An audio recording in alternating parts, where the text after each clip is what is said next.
What's up, guys? Shad again with another review. Now, I've already reviewed this knife one time.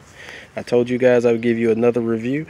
It's been a little while. As you can tell, I've used this knife quite a bit since the last time you guys seen it. This knife here is the Elk Ridge Bushcraft. Wipe the blade off a little bit. Like I say, you can tell I've used it quite a bit since the last time you guys have seen it, and I'm still very impressed with this blade. It is another mass-produced knife. You see right there, if you trying to get an angle, see Elk Ridge Bushcraft. This is it's a lightweight knife. It is full tang. It does have this material on it here, which they say is for striking a match or anything like that, which you tell after batoning a lot of stuff with it, it's pretty much wore off. I also filed this part down just a little bit to make it a little bit rough so you can use it with a striker, fire starter.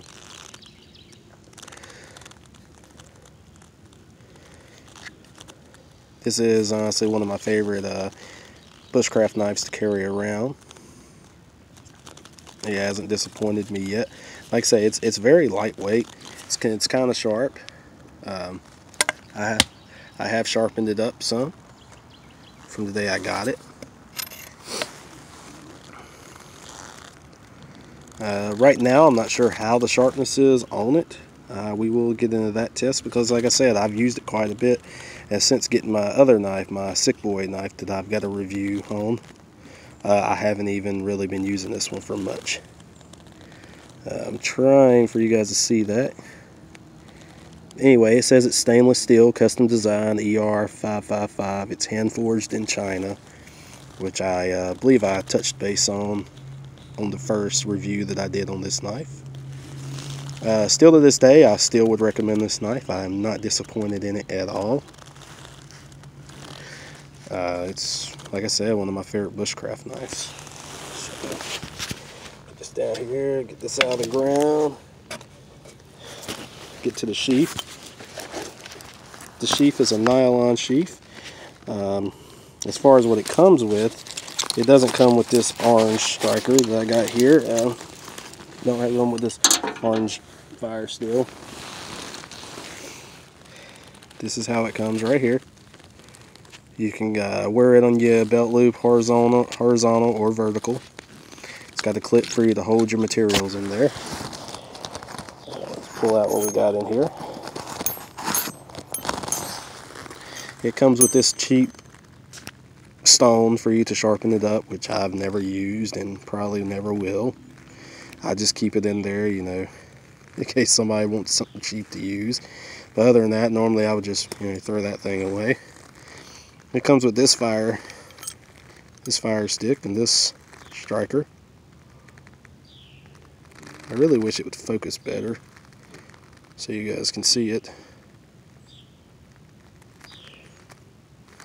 The fire stick works okay. I prefer my orange one that you guys just seen. This right here is also a tool for taking out the hardware, because inside this blade here is a little survival kit. I believe it was like a fishing kit and stuff like that.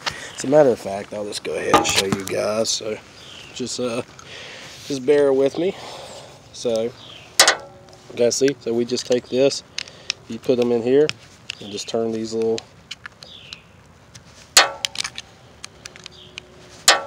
the hardware that's in it.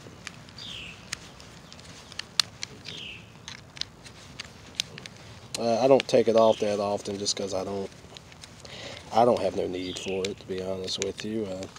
I mean, it's there in case I need it, but other than that, I usually leave this part attached to it. I will show you something that I don't like about the blade, which I think I mentioned. I'm pretty sure you guys can see why I don't like taking this off. It's kind of a lengthy process. Take this off here. especially when you gotta make sure your other part isn't turning while this part's turning. It's getting there though. Just bear with me. There we go. I'll get this one. Or I was hoping we could just turn it for you guys to see, but obviously it wants to be a pain. The scales on it are plastic, so that's one thing I don't like. One good hit on them scales and they'd probably be broken. So eventually probably will get around to making some new scales for this one. It is almost off, guys. Like I said, I don't like the process. I really don't. I like stuff to be simple, as a lot of you probably do. Alright. So here's what you can see. Let me get that scale off. Hold on just a second.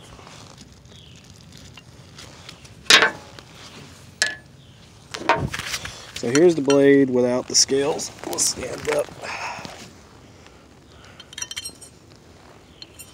Switch hands.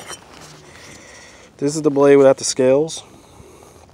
So you can see it has this big hole right here, which one of my initial concerns was doing all the batoning I do, that this was going to break.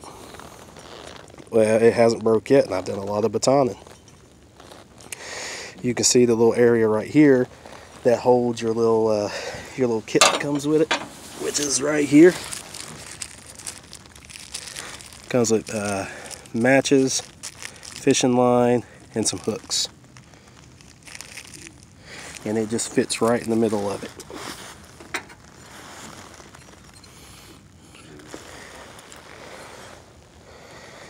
For easy storage. Now you could put something else in there if you wanted to. You could probably put you some fire cord or some kind of tinder or something in the middle of it if that's not what you wanted. I just leave stuff in there because, like I say, I never take the scales off of it just because of how long it takes to do it. Sometimes you're in a jam or in a situation where you ain't got time to do all that and you just want to go. So I usually keep waterproof and windless proof matches inside my EDC bag for this reason. But they're there if I ever need them. As far as if they're windproof or waterproof, I don't know because I've never struck one or even seen if they were waterproof. Some of you may ask, do I still recommend this blade? I believe I said earlier that I do, and I still do. It's a good little Bushcraft blade. It was relatively cheap. I think I paid 20 or 30 bucks for this one.